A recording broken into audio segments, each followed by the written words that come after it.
Segundo a definição do dicionário, a palavra santo designa aquele que pertence à religião ou aos ritos sagrados, relativo à divindade que serve a uso sagrado. A Igreja Católica reconhece como santo, por meio da canonização, pessoas que desempenharam uma obra admirável, ou cuja vida serve de testemunha aos demais católicos. No entanto, nem todos os santos da história eram totalmente santos. Pensando nisso, listamos para vocês 5 santos que não tinham nada de santo.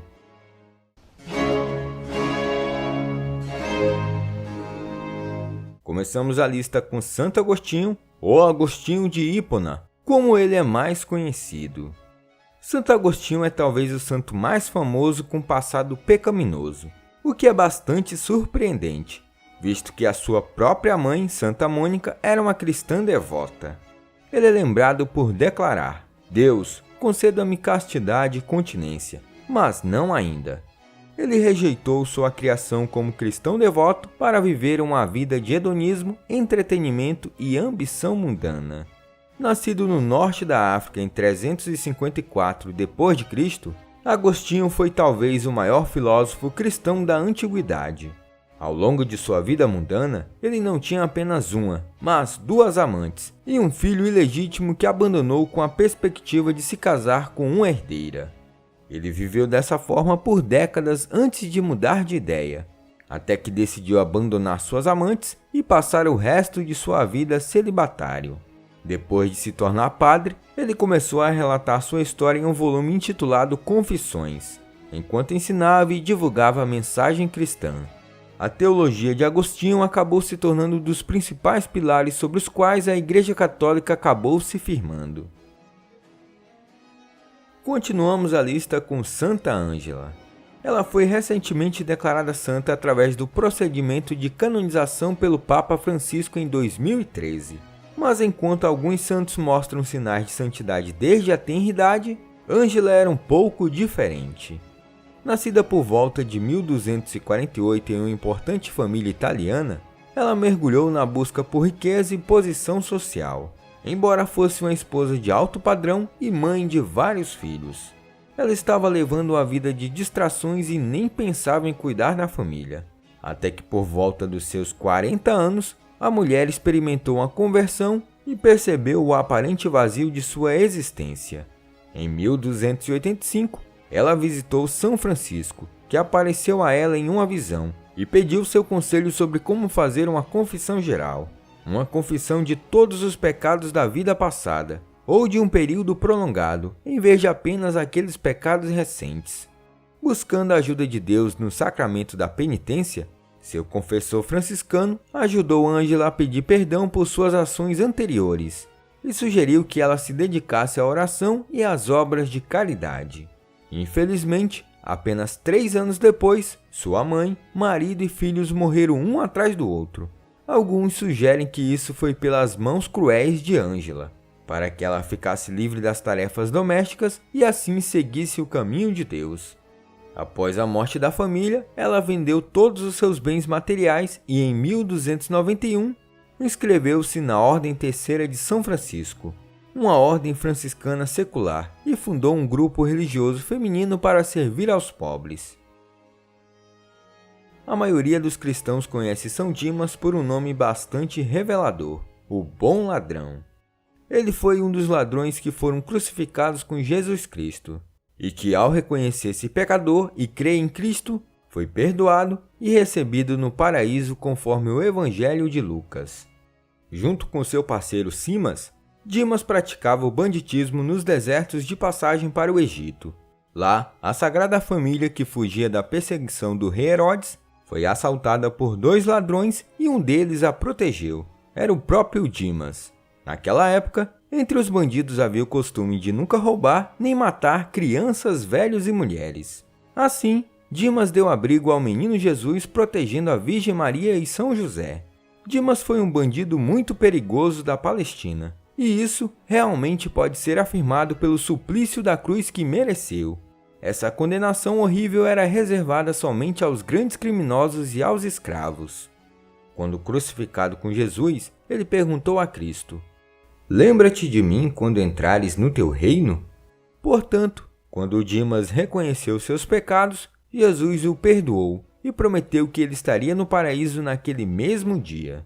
Claro, essa história não pode ser comprovada e muitas vezes é considerado um mito. Além disso, São Dimas é mencionado com frequência pelo grupo de rap Racionais MCs, como sendo o primeiro vida louca da história. Sua figura é reverenciada pelo grupo como a de um fora-da-lei arrependido. Em segundo lugar nessa lista está Thomas Becket, talvez o santo histórico mais controverso. Poucos entre seus contemporâneos poderiam ter previsto que este arcebispo de Canterbury e conselheiro do rei Henrique II estivesse destinado à santidade. Filho de um próspero comerciante de Londres, os talentos de Becket foram notados por Henrique II, que o fez seu chanceler e os dois se tornaram amigos íntimos. Quando o arcebispo Teobaldo morreu em 1161, o rei nomeou Becket para o cargo, pouco mais de um ano depois, presumindo que seu amigo seria facilmente manipulado. Mas ele não foi, e a amizade dos dois logo se quebrou quando ficou claro que Becket estava do lado da igreja em desacordo com a coroa. Em 1164, após perceber a extensão do descontentamento de Henrique, Becket fugiu para o exílio na França e lá permaneceu até 1170. Após seu retorno, ele excomungou bispos que haviam diplomaticamente apoiado Henrique em sua busca para desalojar o privilégio clerical. Isso enfureceu o rei, levando ao desastre que se seguiu em 29 de dezembro de 1170. 4 cavaleiros, acreditando que Henrique queria Becket eliminado, assassinaram o arcebispo, espalhando seu sangue pelo chão da Catedral de Canterbury e tornando-o um mártir instantâneo. Da Inglaterra e da França, as pessoas se aglomeraram em seu santuário, enquanto um culto associado ao poder curativo do sangue de Becket começou em Canterbury. A primeira cura milagrosa registrada ocorreu em janeiro de 1171, com outros casos sendo registrados em seguida. Canterbury se tornou um dos destinos de peregrinação mais populares da Europa, e o assassinato de Thomas Becket um dos eventos mais infames da Idade Média. Becket foi canonizado 3 anos após sua morte pelo Papa Alexandre III na quarta-feira de cinzas, 21 de fevereiro de 1173.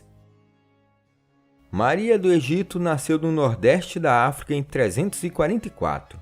Aos 12 anos, abandonou a família e, sozinha, foi viver num dos principais centros comerciais da antiguidade, a cidade de Alexandria, no Egito. Frequentando o porto local que atraía comerciantes de todo o mundo, ela tornou-se prostituta. O surpreendente é que ela não vendia o corpo pensando em enriquecer. Mesmo quando os clientes queriam lhe pagar, ela recusava o dinheiro. Eu agia dessa maneira porque queria ter quantos homens fosse possível, fazendo de graça o que me dava prazer. Teria ela confessado a São Zósimo, um abade que viveu naqueles tempos. Para se sustentar, Maria contou que mendigava e trabalhava na afiação de linho. Viveu dessa maneira durante 17 anos, até que decidiu partir para a Palestina. Depois de observar um grande grupo de peregrinos a caminho de Jerusalém para a festa da exaltação da Santa Cruz, ela decidiu se juntar, com toda a intenção de usar suas habilidades de sedução para garantir seu caminho de Alexandria a Jerusalém. Assim, ela passou a corromper jovens do grupo de peregrinação. No entanto, logo após sua chegada, Maria abandonou sua vida de pecado e se tornou um modelo de arrependimento. Isso se seguiu a um encontro casual com a Virgem Maria, que ela ouviu dizer-lhe: "Cruze o Jordão e você encontrará descanso." Atravessando a margem leste do Rio Jordão, Maria passou os 47 anos restantes de sua vida solitária orando e jejuando no deserto, sobrevivendo principalmente de ervas onde ela poderia estar perto de Deus. Ela foi encontrada por um monge de um mosteiro próximo chamado Zósimo, que orou, ouviu e deu sua sagrada comunhão pouco antes de sua morte. Zósimo a enterrou, supostamente com a ajuda de um leão que a ajudou a cavar a sepultura com suas patas. Como podemos ver ao longo do vídeo, esses homens e mulheres conseguiram superar suas falhas e se tornar veneráveis. A parte obscura das biografias dos santos não é vista como algo negativo pela Igreja. Ao reconhecer os erros dos indivíduos que foram canonizados, a instituição humaniza seus santos, criando exemplos de superação a ser seguidos pelos fiéis.